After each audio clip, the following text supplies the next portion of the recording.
আসসালামু আলাইকুম এভরিওয়ান, কেমন আছেন? আশা করি সকলে ভালো আছেন। তো আপনার মাঝে চলে আসলাম আরও নতুন একটি ভিডিও নিয়ে।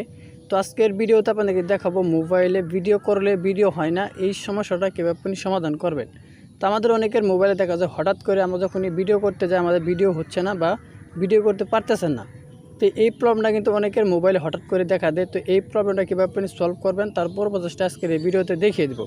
তো ভিডিওটাকে স্কিপ করবেন না, স্কিপ না করে সম্পূর্ণ প্রচেষ্টা দেখে থাকুন, তাহলে বুঝতে পারবেন। তো কথা আর বাড়াবো না, এখন চলে যাবো ভিডিওর মূল পর্বে। চলুন ভিডিওটা শুরু করা যাক। তো মোবাইলে ক্যামেরা ভিডিও করতে গেলে ভিডিও হয় না, এটা সমাধান করার জন্য আপনি প্রথমে মোবাইলের সেটিংসের উপর ক্লিক করে দেবেন। সেটিংসের উপর ক্লিক করার পর এরকম একটি ইন্টারফেস শুরু করবে। একটু নিচে থেকে স্ক্রল ডাউন করবেন। করার পর এখানে অ্যাপস নামের একটি অপশন আছে, এখানে আপনি ক্লিক করে দেবেন। অ্যাপসের উপর ক্লিক করার পর এরকম একটি ইন্টারফেস শুরু করবে। তো এখানে আপনি দেখতে পাচ্ছেন ম্যানেজ অ্যাপস, এখানে ক্লিক করে দেবেন। ম্যানেজ অ্যাপসের উপর ক্লিক করার পর এরকম একটি ইন্টারফেস আবার শুরু করবে। তো এখানে আপনার ক্যামেরা যে সফটওয়্যারটা আছে বা ক্যামেরা যে অপশনটা আছে এটা আপনি খুঁজে বের করে এখানে আপনি ক্লিক করে দেবেন। তো এখানে ক্যামেরা অপশন আমি এখানে ক্লিক করে দিলাম। ক্লিক করার পর এরকম একটি ইন্টারফেস শুরু করবে। তো এখানে আপনি দেখতেছেন প্রথমে আছে স্টোরেজ। অনেকের স্টোরেজ ফুল হওয়ার কারণে কিন্তু আসলে ভিডিও হয় না। তো এখানে আপনি স্টোরেজের উপর ক্লিক করে দেবেন। ক্লিক করার পরে যেখানে আছে ক্লিয়ার ডাটা, এখানে ক্লিক করে দেবেন। ক্লিয়ার ক্যাশ বা ক্লিয়ার ডাটা যেটা দেন আপনি যে কোনো একটা দিলেই হয়ে যাবে। তো আমি এখানে ক্লিয়ার অল ডাটা এটা আমি দিয়ে দিলাম, দিয়ে যে ওকেতে ক্লিক করে দিলাম।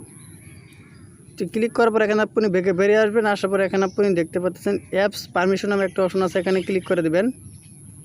অ্যাপস পারমিশনের উপর ক্লিক করার পর এখানে আপনার এরকম একটি ইন্টারফেস আবারও শুরু করবে। তো আপনি প্রথমে দেখতে পাচ্ছেন ক্যামেরা আছে, এটা যদি আপনার অ্যালাউ দেওয়া না থাকে, এরকম যদি অ্যালাউ দেওয়া ছাড়া থাকে তাহলে কিন্তু নিচে দিকে থাকবে, আপনি এটাকে অ্যালাউ করে দেবেন।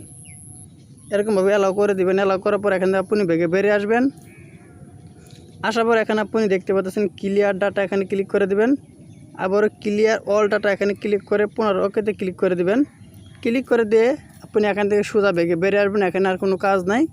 বেরিয়ে আসার পর মোবাইলটা একবার বন্ধ করে আবার পুনরায় চালু করবেন, তাহলে অনেকেই এই সমস্যাটার সমাধান করতে পারবেন। তো এই ছিল মূলত আজকের ভিডিও। আজকের ভিডিওটা মনে ক্লিয়ারলি বুঝতে পারছেন। তো আজকের ভিডিওটা যদি ভালো লাগে অবশ্যই একটি লাইক করে দেবেন, আর প্লিজ চ্যানেলটি সাবস্ক্রাইব করে আমাদের সাথে থাকবেন। তো সবাই ভালো থাকুন, সুস্থ থাকুন, আল্লাহ হাফেজ।